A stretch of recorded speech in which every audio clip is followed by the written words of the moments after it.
Do you imagine what you could get done if you weren't trying to be your teammates' best friends all the time? Well, if I'm not there doing it, then they just don't rise to the occasion. Then you have the wrong fucking team or you're the wrong leader, or both.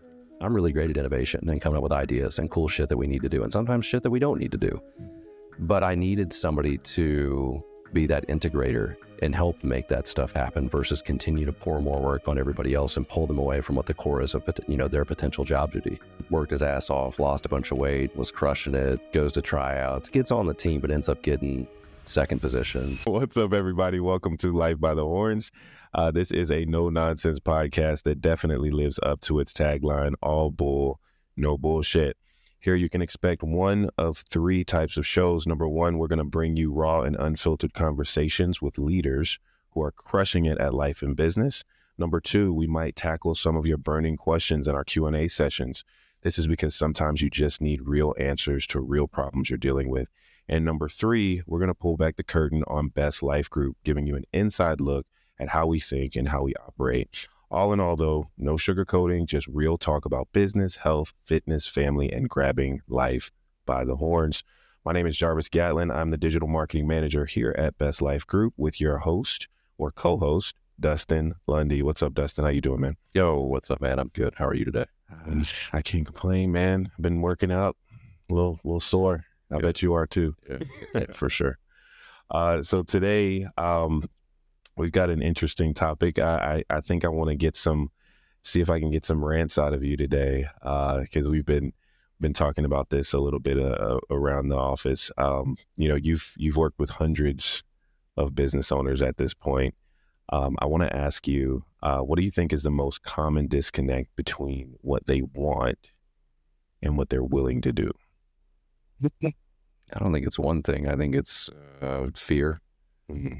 Is an underlying problem. I think that many like the idea of growth for growth's sake because it's something that, when you start talking top line revenue and those things, man, it's just it's a pissing contest.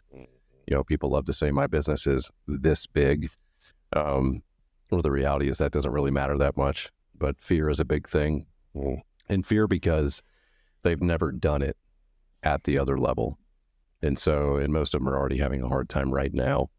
So again, I think they like the idea, of what that looks like. And a lot also that say, I don't want to be really big. It's also because of fear. They've never done it. The other one is a lack of discipline.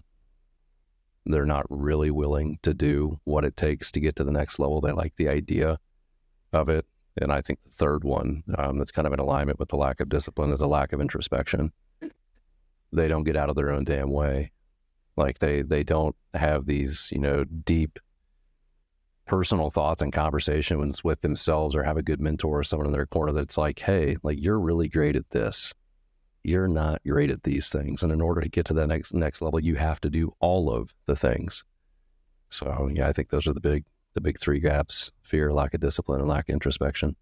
How did you come to understand that those were just such big deals? Myself. Yeah. I mean, it starts with you first, right? Like, I mean, you've got to have you've got to busted your ass enough times and hit enough speed bumps and then be able to look within to see the problems that you've had to go through to get things to the next level. And then from there, you generally can apply it to other people because none of us are really that different from one another. I mean, sure, you may be Black, I may be white, she may be a female, I may be a male, but at the end of the day, and your strengths may be different than mine, but at the end of the day, we're people. Yeah. And you can hire and get outside strengths and those kind of things brought into an organization. But so many times, man, it's fear. It really just comes down to that. And man, I remember every challenge I've ever really had in business has started with some sort of fear. I mean, whether it was, me helping grow other people's businesses, my own businesses, when you start to try to get to that next level, it's just fear of the unknown. You don't know what it's like to have to lead this many people, to have to develop SOPs at all levels, to have to hire for positions that you've never even had before. And like, what do I look for in something I've never asked for before? So there's a lot of fear there. And as a leader, there's a lot of ego that unnecessarily comes with it sometimes. And with that fear, you're going to be wrong. Like, you're going to make mistakes, and you've got to have the humility to, be able to let people know, like, I don't know what the hell I'm doing. And I made a mistake. And that's not easy for everybody, especially when you're at the top. A lot of people think that shows it's a sign of weakness to say that I don't know what I'm doing or I've made a mistake. But honestly, I think it's a sign of being human.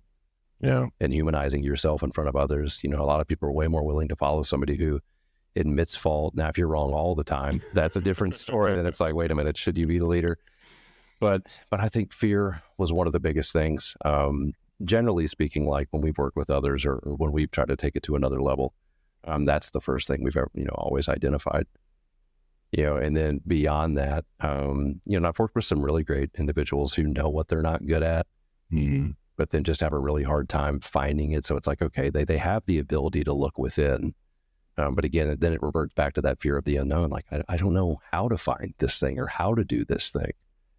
And then discipline. In our second year of consulting, we had this overwhelming demand from people that we were working with. They were like, we need a custom playbook for our organization, exactly what we need. And I was like, all right, well, this isn't initially what we had signed up for when we had said, hey, we're going to help individuals. Because clearly, to be candid, we weren't charging for the level of service that they were looking for. But I said, hey, I think this is a great exercise for us to help other people and to help ourselves. And so we went down that road, and then we were fundamentally giving each business their own custom roadmap for what was going to take them to the next level, quarter by quarter, project by project, task by task, with due dates and who was responsible and resources with how to get there and everything else. And they were really, really excited about this roadmap that they had. And then I realized consistently in our follow-up calls, there was a lack of discipline. They just weren't getting it done. And the funny thing was, they picked the projects, they picked the due dates, they picked who was responsible, but they didn't follow through. And so then the conversation started to shift to, do you really want to grow your business, or do you just like flirting with it? Yeah. And then it just felt like a big fucking waste of my time and theirs. Like, we're delivering the value to you, you're just not doing it. And then all of a sudden that led me to the next big epiphany, which was, so many of these individuals now know what they need. They don't have the right person or people on the ship to help get them there because they're not going to do it.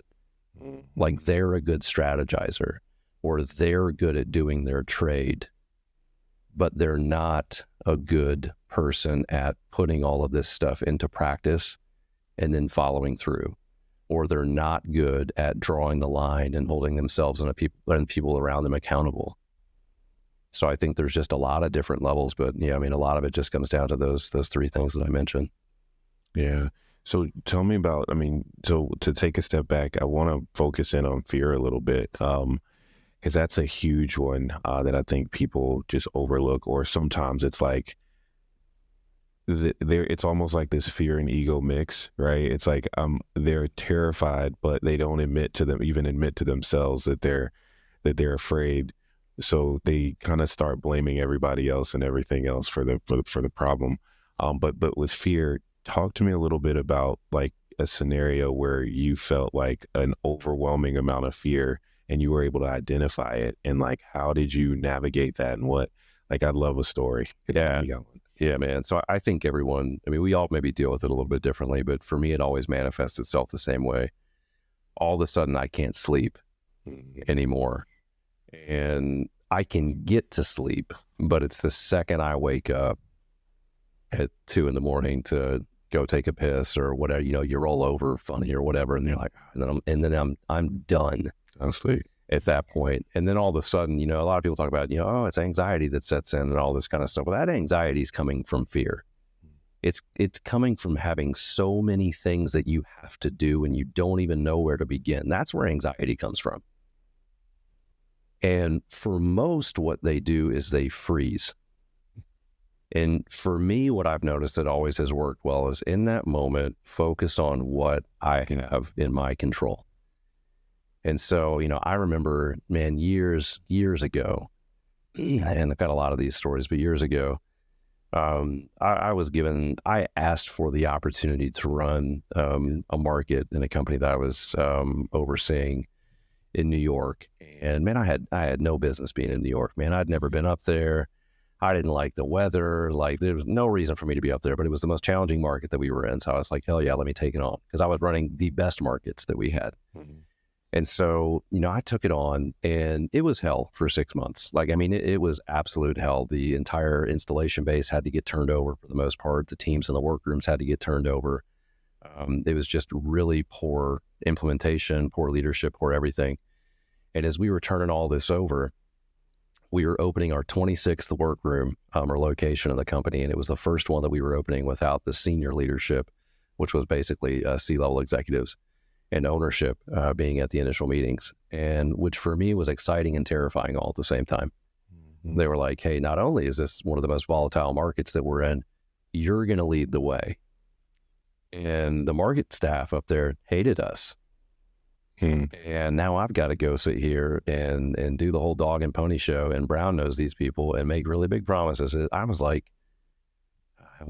29 or 30 at the time. These guys were 45, 50, making great money, living the life, man.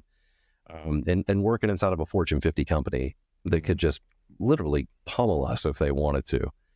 And so I remember being at this lunch with the market director, and he seemed like a nice guy. And as we're sitting there, he goes, Dustin, let me just tell you something right now. If you fuck this up, I will single-handedly make sure that you guys are removed entirely from this market, never do anything in this region ever again, and I'll make sure your name's on it. Okay. It's real. And I just sat there and I was like, well, you have my word that we won't fuck this up. And he was like, all right, well, here's the part that everyone doesn't understand. When we moved into a new market, they would give us their blessing, and we would take every contractor's job that worked for them in that market overnight. And then I had to turn around and not only let these people know that they were getting let go, also try to recruit them for 2/3 of what they were making, and then sell that on a silver platter. Now, there were some benefits, to be fair.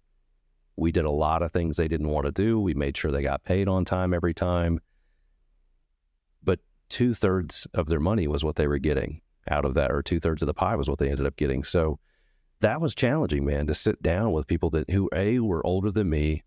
It was their home. This is all they've ever done. Like, they built this small business to support their family and get them to where they wanted to be. And then I come in and it's like, hey, what's going on, Jarvis? Man, so happy to meet you this morning. Thanks for meeting me for breakfast. And like, yeah, Lowe's kind of told me you guys were moving in, and yeah, we're moving in.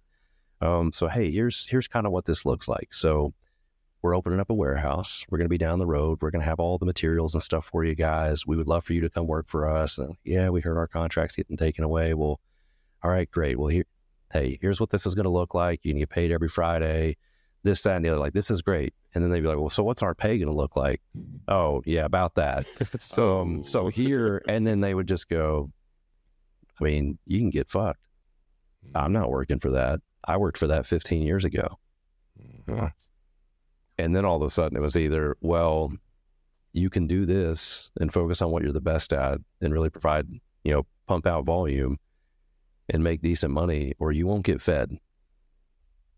And egos would get in the way, and sometimes they'd say, hey, I'm not doing the thing. And 6 months later, they may show up. But that was a tough thing to do at, 29 and 30 years old, especially in markets where I'm from the South. I'm not even welcome up there anyway.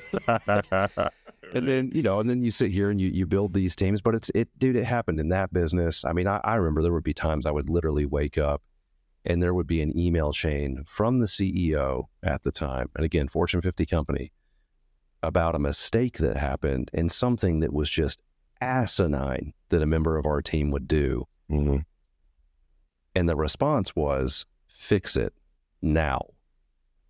And it's like, well, I mean, now I've got to figure out how to, hypothetically speaking, move heaven and earth and not piss off 6 other people in doing so, because that's the only way we're going to be able to do this. And so it taught me a lot. But even, fast forward to now, like in our event rental business, dude, I've seen it there many a times. It generally always happens in May. And all of a sudden you start seeing all these patterns and stuff going on around you. And you're like, hey, this is not good. If this doesn't get fixed in a week and a half, we are going to get crushed. And then literally at 2 a.m. in the morning, it's just sitting on my phone and I'm like, all right, what do we need to do? Well, we need to hire for this. We need to hire for this. This person needs to get fired or moved over here. This needs to happen. These need to get bought. And I put it in the list and I add priorities to it. And then I come in to a very just fragmented and disgruntled team because they know what's coming. And it's like, all right, guys, it's about to get real. And they're like, yeah, what are we going to do? Well, I've got a game plan. And everyone's got shit they got to do to execute. And the good thing is, if you focus on what is in your control in those moments, and as a leader, you bring poise to the conversation and you deliver what it is that needs to be done in a manner that has confidence sitting behind it, they feel good. And then if you give them, like for me, a lot of times I try to give them some stuff that is maybe a little bit of a stretch, but never put them in a position of failure, and then provide the resources, whether it be me or whatever, to help get them there. And all of a sudden you start to see confidence boost, confidence boost, confidence boost, confidence boost. And then they get through the hard. And then once you get through that small season, you look back and they're like, damn, I can't believe we did it. And you're like, yeah, this is great. So yeah, it happens all the time, man. It's business. Yeah. It's fun to look back.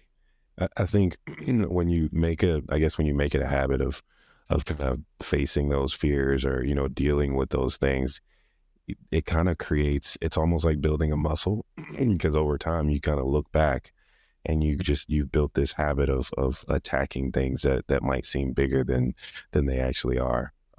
But a lot of business owners don't have that, that in them. So how do you take someone, well, let me ask this. Have you always had the discipline, like that type of discipline and that just type of attitude, or is that something that you learned along the way?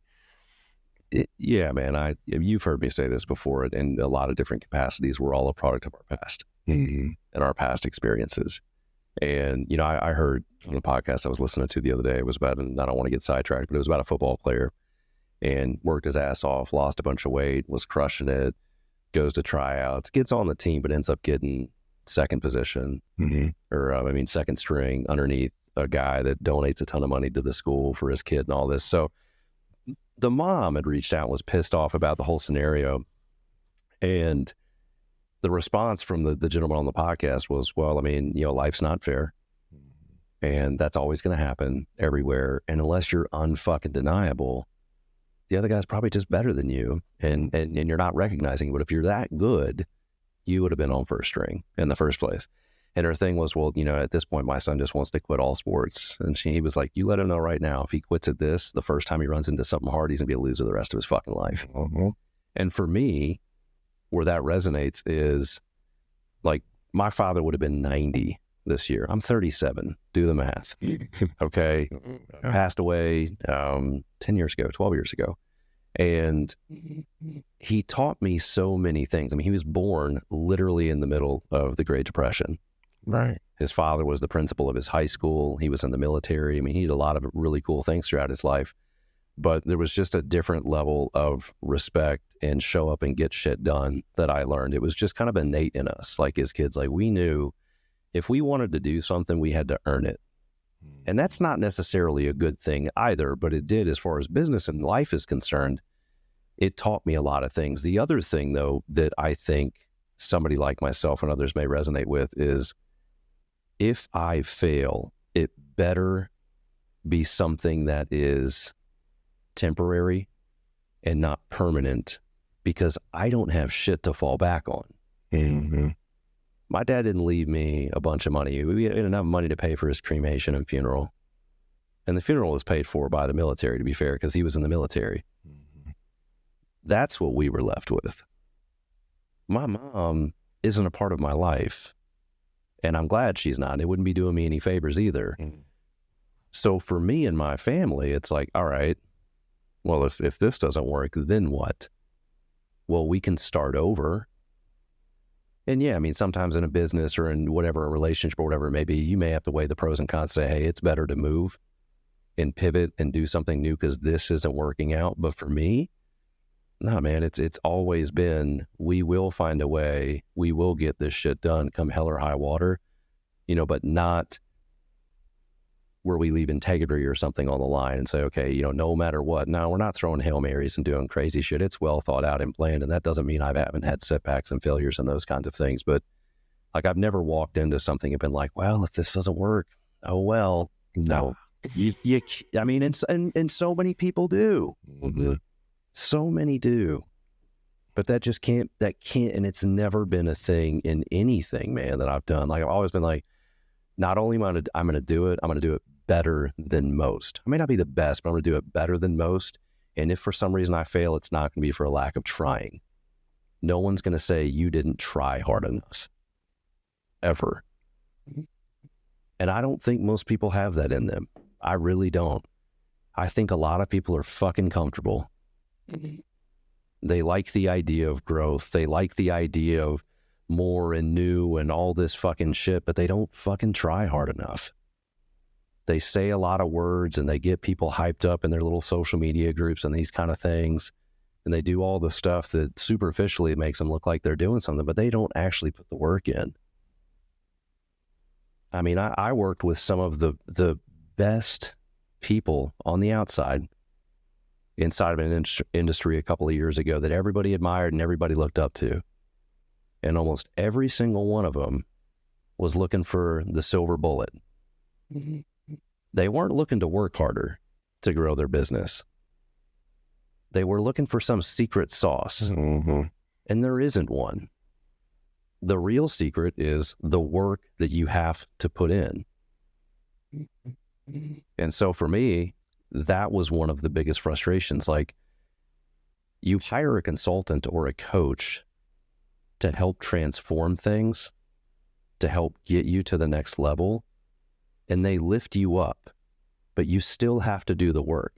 They're just expediting the process, but it still has to be done. Like, I can't tell you the amount of times we would get off a call or an in-person visit at their HQ or their headquarters, or they would come here and they would be like, man, I learned so much. 6 months later, having the same conversations about implementation and it not getting done. You know, and I might be, to be fair, the complete opposite. You know, we talked about this yesterday, man. I'm an innovator. I get excited. I want to try new shit. And sometimes, you know, we always joke, like, sometimes I'm a bull in the china shop. I'm like, hey, different direction. Let's go. And candidly, that's why Michael and I, you know, the other co-founder of BLG, we've worked together for 20 years. And that's why we work so well together, because he's a stabilizer. He also knows how to push me to get shit done, you know, because I'll come in and say, oh my God, this is impossible. How the fuck are we going to do this? And I'll start ranting. He'll just sit there quietly and let me talk my way through it. And then he's just like, so what are you going to do about it? And I'm like, all right, watch me.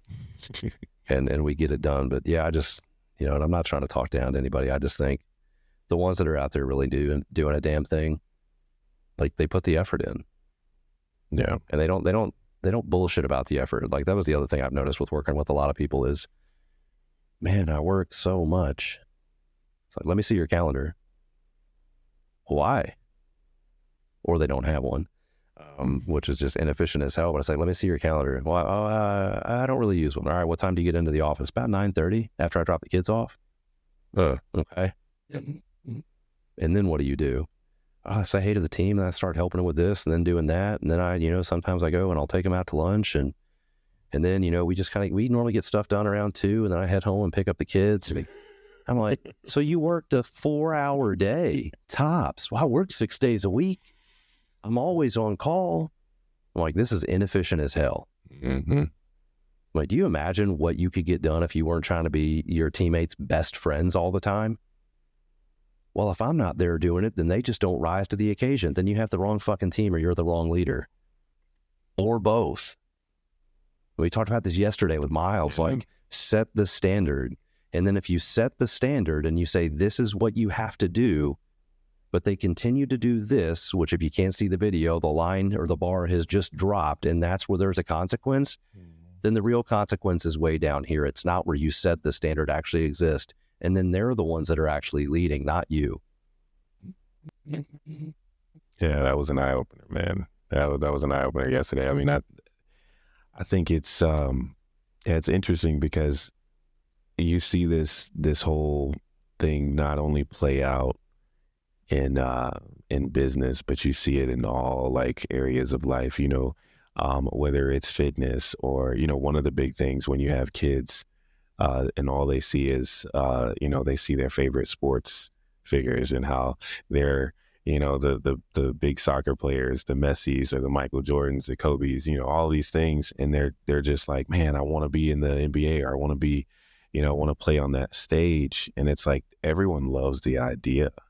You know, that's kind of one of the things I talk to my kids about. I'm like, hey, everyone wants to be in that position. Like, but if you really kind of reverse engineer that and you look at how many people actually make it versus the number of people that really want to get there, like there's a huge, there's a low possibility that you'll get there just by floating by the seat of your pants. Like it's got to be action every day. There's got to be just an overwhelming amount of commitment. And I think a lot of people want the result, but don't want the grind. What's the thing Miles said, that he said, you've got to fall in love with the grind, not the glory. Right. Well, that's what everybody wants. They see the glory. They see the shoe deals, or, you know, now with the NIL, and they see, you know, they've got all this glam and all this shit. But it's like, you don't realize the sacrifice, even with God-given talent, the sacrifice that goes in to what these guys did. I mean, and then, you know, look at somebody like Jordan, man. I mean, even after big games and stuff, he would fly back and go straight to camp, and he's going to town working on things. And, you know, then you fast forward to the Kobe Bryants of the world, or Kobe Bryant, and it was the same thing, man. Get up, shoot, lift, eat. Like they were just meticulous about what they do. And then, you know, so, I mean, it sucks for Kobe, man, a fucking legend in the sport, and worked his ass off for so many years, and then finally says, now I'm going to enjoy family. And then in an instant, he's gone. Right. So you can't take your time for granted, and that's a whole different topic, but nobody looks at the fucking grind. I mean, even with Michael, you know, like, again, the other co-founder of BLG, and someone who I admire and who's been a mentor of me, you know, he laughs. He's like, everyone sees my life now and thinks like, oh man, must be nice. Like, they don't fucking know about all the nights where, you know, and, you know, when he was living in Hawaii, and you're like, oh, in Hawaii, huh? And it's like, he was in the military, y'all. Living up on the mountain in the base. Like, it wasn't glamorous or anything like that. And he was in the military for like 14 or 15 years, not living some glamorous life. And then after that, man, was in the, you know, working at a software company, and then doing freaking in a call center, you know, doing sales and just pounding phones. And then he went down his entrepreneurial, you know, life that he's been on right now. And then we laughed, you know, at the summit we did 2 years ago. I was like, man, please just tell people about you so that you'll resonate more with them, because all they see right now is the glamour or the glory. Let them know how you got here. And it's like, oh, I've, you know, started 19 businesses. And it's like, oh God, it's like a lot of them failed. Yeah. Nobody remembers those. You know who do or who does? It's the business owner and their significant other. They remember the failures because they had to live through them, and they had to eat the ramen noodles, and they had to decide, are we just not going to take a paycheck right now because we got to maintain our staff and keep the lights on? Like, they're the ones that remember all that shit. And that builds a lot of discipline and grit and that callousness that helps take, you know, things to the next level. But, you know, you look now and it's like, oh, must be nice. Like, bro, while they were busting their ass, you were renting DVDs from Redbox or going to Blockbuster because that was the time period. But like, you weren't working hard. It's like anyone that ever tells me like, oh man, I mean, I used to love this, man. I used to get asked to the gym, especially back in the day when I fucking worked my ass off, and like, man, what have you done to get so big?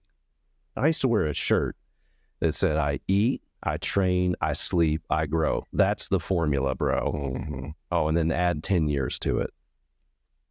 And I was the same way. Like, I wanted the overnight success inside of fitness and all those things. And then, you know, I would do the math back then and go, well, if I just gained 5 pounds of muscle a year, man, it sucks after a year or two. Then you're like, what about 10 years?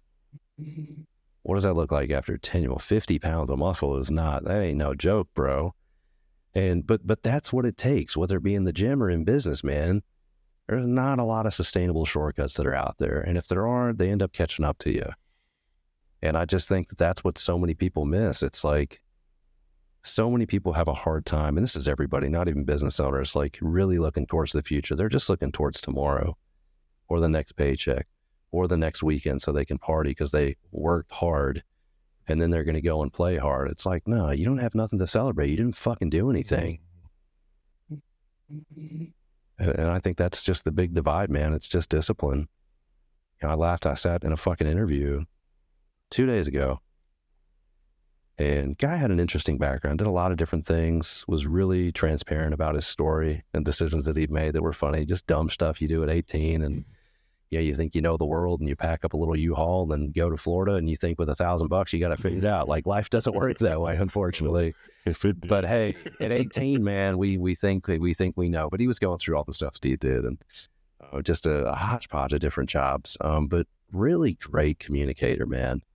And you could just feel. I mean, he's either an amazing bullshitter or a really great guy.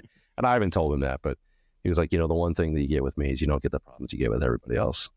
He's like, I actually show up, I do the job, I get here early. It's like, I give my own phone number out to the customers that I work with because I want to make sure that I take care of people. He's like, I'm just not like most of the people in my generation. And I even told my stepson, I'm like, man, you want to be different and you want to stand out in the world right now, shake somebody's hand, look them in the eyes, honor your commitments, show up on time, which means early. Just do simple things that don't take talent. They just take a little bit of effort.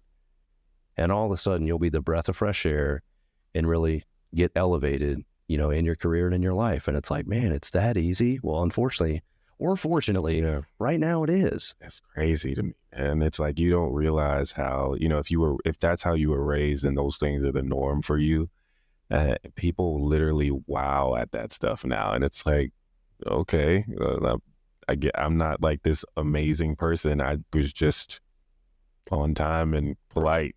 I remember, and I think this is just asinine. So for any of these young men listening to this, I remember, so my father, again, born in 1934. And when I started dating, he didn't like what he was seeing out in the world. And he was like, you will hold the fucking door for a girl.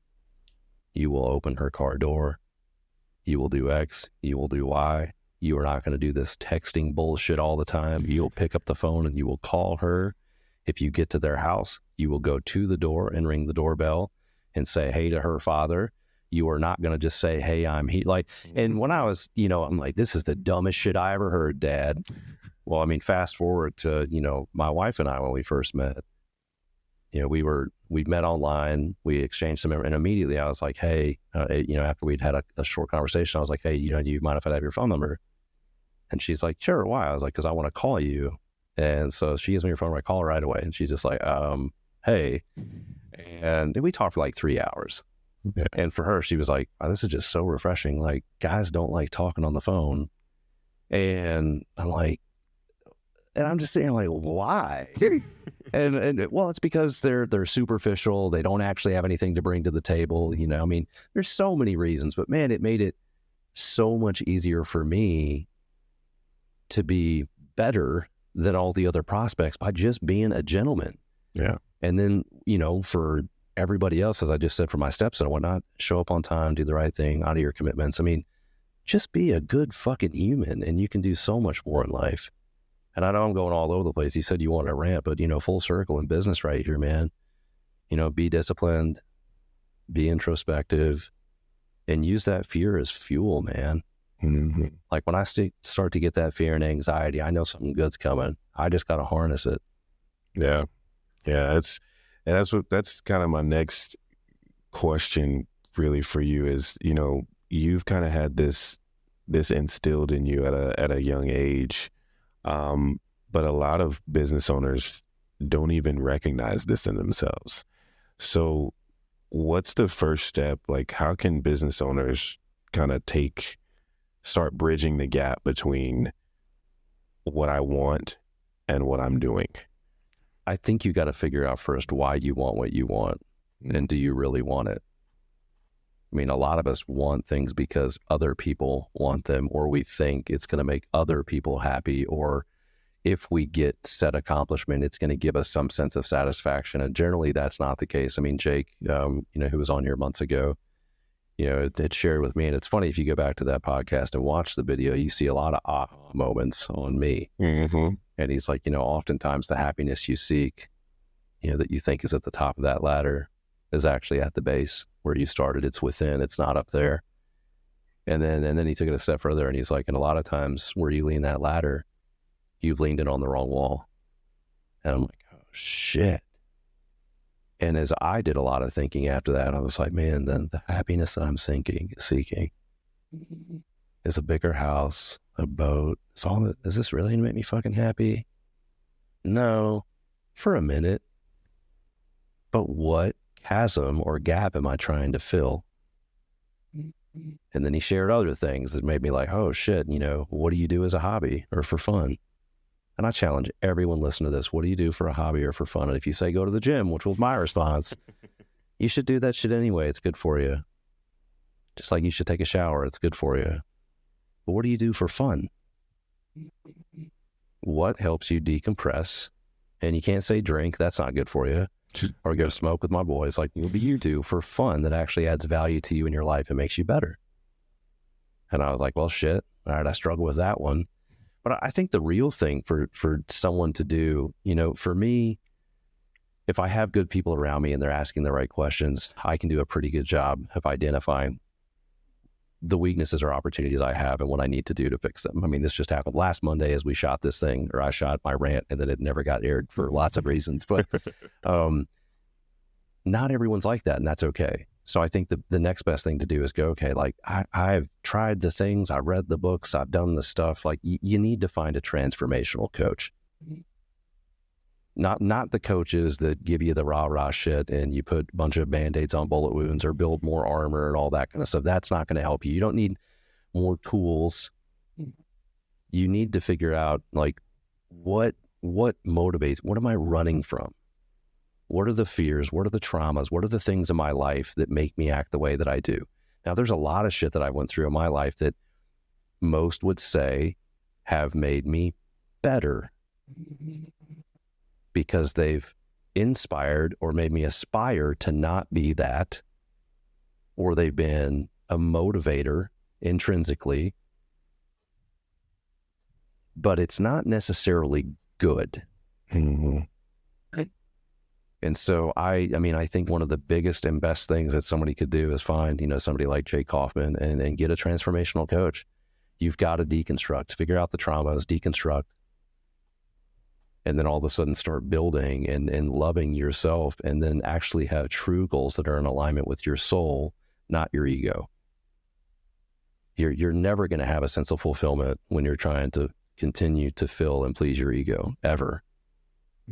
Like the second you become your own God, which so many of us are, and you start idolizing yourself and your own successes, you're on a really fast track to hell, my friend. Mm-hmm. And you're not going to be. And whether you want to say literally or metaphorically, you're going to go down a road that may feel really good in those moments, but it is very, very empty. It is ironic to me that some of the happiest people in the world make $45,000 a year and go to all their sons' games and their daughters' ballet recitals and can barely fucking make ends meet.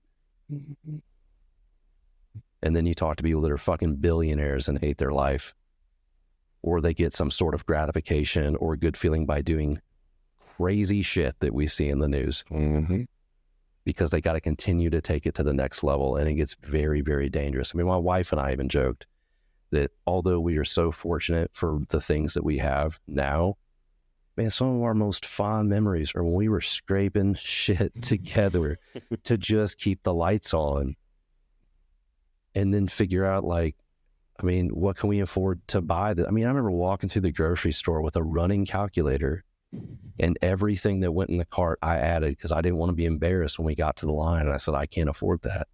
Or when you got to the self-checkout and you rang and you're like, I have 7 more things in my basket and we're out of money. Fuck. Mm-hmm. What that's like.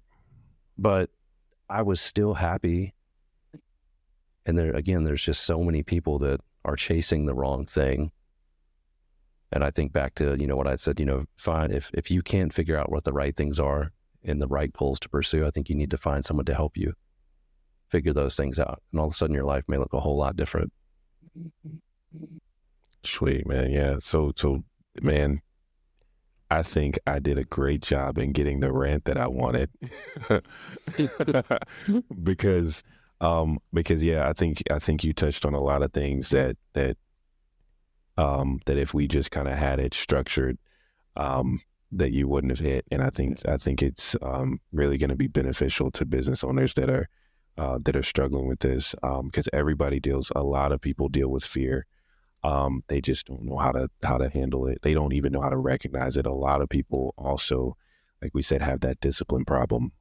And yeah, just kind of hearing you speak with that passion, I think is really that passion, and with confidence and with understanding, and having gone through all of these things. I just think, I think it's very valuable. So, Well, let me one more thing before we sign off, because I think it matters, because it's always, I think it's great to speak from experience and things that happened years ago, but let me give everybody just a real quick story on why we're having this conversation today, which is 11 or 12 days after the initial rant that I had. So Jarvis and Jan on our team have been challenging me to be a little bit more prepared when it comes to making sure that these podcasts, that we've got a theme, we've got something we're going to talk about, structure is better, et cetera, because the more that you put into preparation, the easier it is to do the final product, and the better these shows would be for everybody else. And so they put me on the spot, and they wanted two things. And so I gave them two topics, and they're like, hey, you need to get, these done ASAP. So I literally walked out of the break, or the meeting that we had, came right in here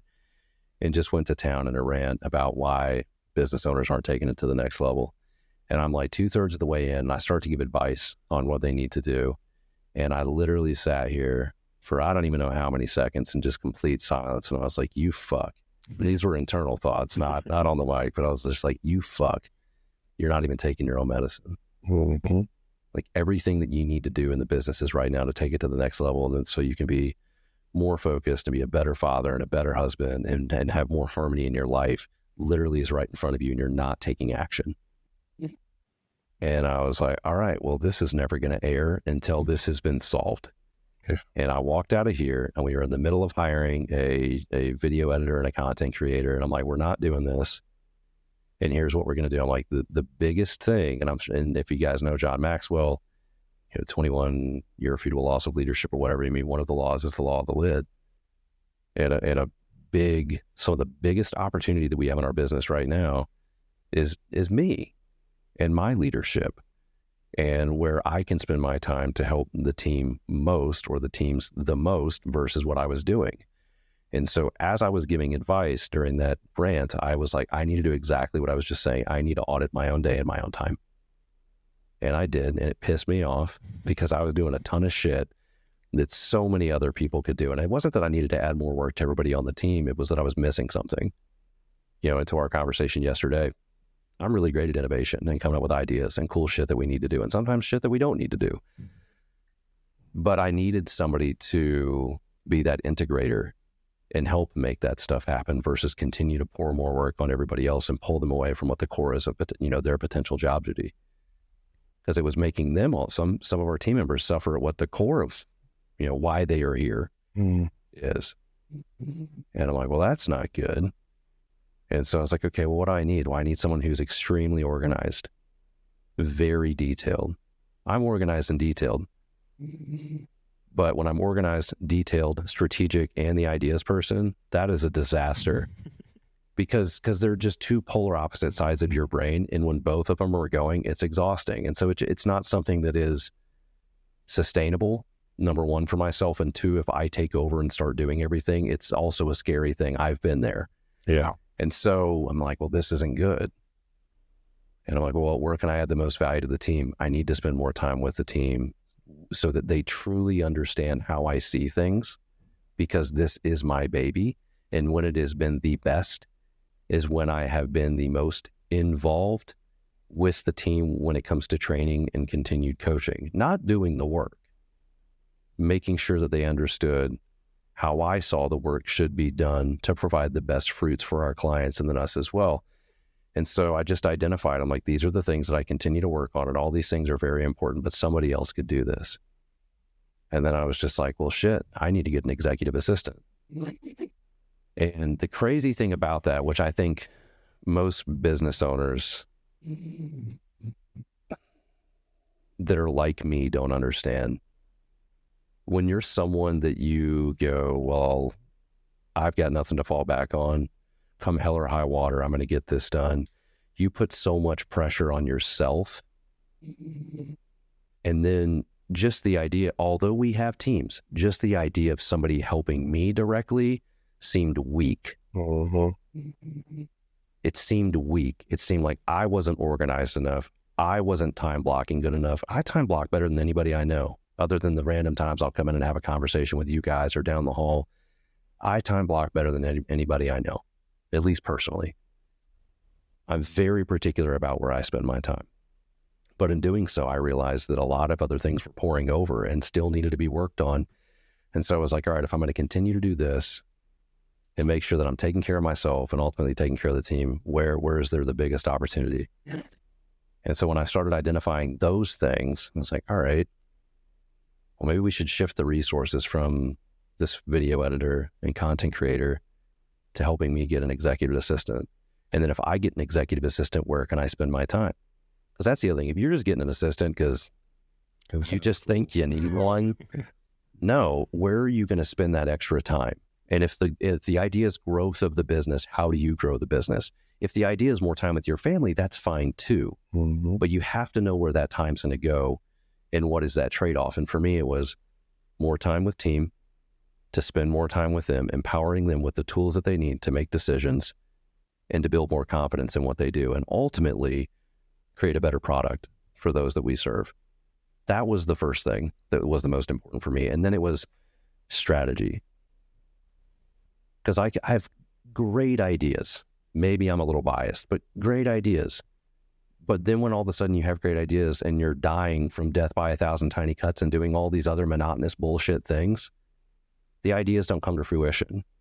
And then you become that annoying person that always has the ideas and then there's no follow through. And then the last thing that I needed here, being that ideas guy, is also having somebody, because they're so detailed and organized and understand the mission, to go, Dustin, this is a great idea. What do we need to stop doing in order to get this done? And then for me, it would be like, oh, well, fuck, well, we can't stop doing anything. We got to get this done too. Okay, well, you're going to burn everybody out. So the reality is we either need a major pivot and you're going to have to explain the why so everybody understands why we're doing this, or this needs to go in the parking lot. We can't do this right now. And so with that, I put together a job description, put it out in the world, got 400 applicants, and I've been having the time of my life hiring an executive assistant. I mean, I even laughed yesterday with Miles as he was doing leadership development training, with our team. We were talking about the process that I'm putting, all these people through. And he's like, bro, I love this. So I love these tasks. I'm like, man, I'm not even looking for perfection from somebody. I'm just looking to understand how they think.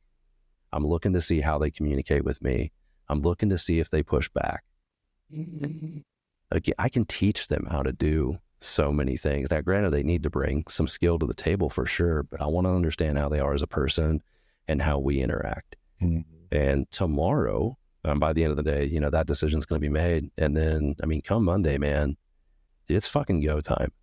And for anybody else that's sitting out there and is like, man, do I need an assistant? Well, if you're not good at shit in your business and your business is bottlenecked right now from you probably need a damn assistant. And that assistant, if they're doing administrative stuff and they're helping with SOPs and they're helping with a lot of the detail-oriented stuff and payroll and all those kind of things, that is one of the first hires you should ever have. Ever. Because it is going to make you so more well-rounded as a leader to focus on the things that you're great at. And they really need to be that counterbalance for you. You don't need two of you. You need somebody who brings something extra to the table and balances you out and really makes you whole. So if you're a strategy person, you don't need another strategy person.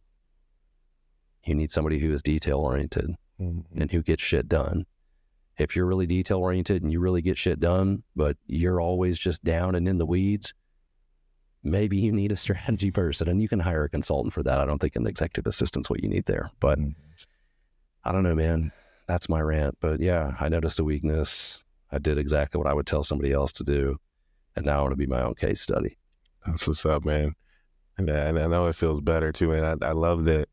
Like, one of the things I love about like working here specifically, because I've not only talked to a lot of business owners, but just been in a lot of different working situations. But I do think it's cool that you are reflective in that way, and you take ownership. Like, one of the things that a lot of people blame, and like the first thing you typically do is say, like, what can I do better? Like, where am I? Like, where am I at? You notice that, like, you're self-aware, and that's really tough to find, because typically, I mean, just the way our bodies are set up, period, our brain body systems, like our brains take in,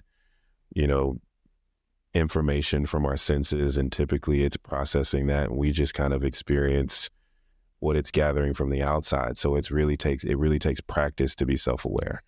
It does, but you want to know why I do it most? Why is that? Because none of us are perfect, number one, and two, I have control of me.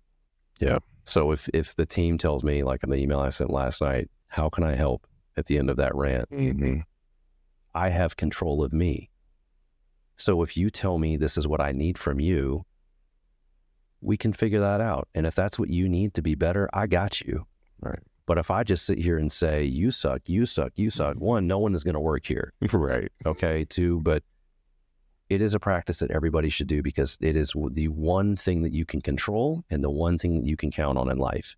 Mm-hmm. Unless you're letting yourself down all the time because you're not a disciplined person. And I would encourage you, look for micro wins to develop that discipline, but you can count on you and you have control of you. So the easiest thing to do as a leader, although it can be hard if you've got a big ego and you're afraid of being humble or having humility in front of people, but how can I help? What can I do? I guarantee you, I love what you said yesterday when you shared, I love these 30 every 30s. And I asked the team, how can I be a better leader? Because they probably tell you things you may already know, but they also probably expose blind spots. Dude, I love when someone shares a blind spot with me. Some people are like, oh God, I hate that when someone tells me what I would know. It gives me something that I can work on to be better for other people. And ultimately, that's what I want to do. I want to make an impact in people's lives, the people that we serve, both the clients that we have and the people here. And you're not going to do that if you don't ask questions like, how can I be better? How can I help? And then truly listen and do something about it. 100%, man. 100%. Yeah, that's a big deal. That's a big deal for me too, especially with, feedback. And let me back up because I had something and then I realized what time it was. Oh, you're good. So yeah, that's a big deal for me, because you can't experience yourself, like you don't know what it's like to be on the receiving end of your flaws, right? And so, yeah, those blind spots, having people in your life, not even just in the work environment, but that's where you spend the most of your time. So you want people that are comfortable saying, hey, you sucked at this, and this is how it affected me, and they don't feel like they're afraid to do that. So that's a big deal for anyone. If you're in management, if you're a leader, like if your people are always like, oh yeah, you're great, you're awesome, yeah, You get the ball. Exactly. So, but yeah, man, we've covered a lot today. Just one, while we wrap up, I just want you to give me one thing. If business owners could take one thing away from our conversation, in 30 words or less. I don't know if you can count that, but one thing that they could take away from our conversation today, what's that one thing? I would just say if you can't have the honest conversations with yourself and then have the discipline to follow through on what needs to be done, find somebody else who can. Because that's how you're going to level up your business and level up your life. If you can't do those things, you won't, no matter how hard you try. Perfect. Man, good, man. That's so, hey guys, my discomfort is typically in doing podcasts. So this is like my, number 3. So I'm going to get better as time goes on. But I want to thank you guys for tuning into Life by the Horns. Remember, business growth isn't always going to mean spending more.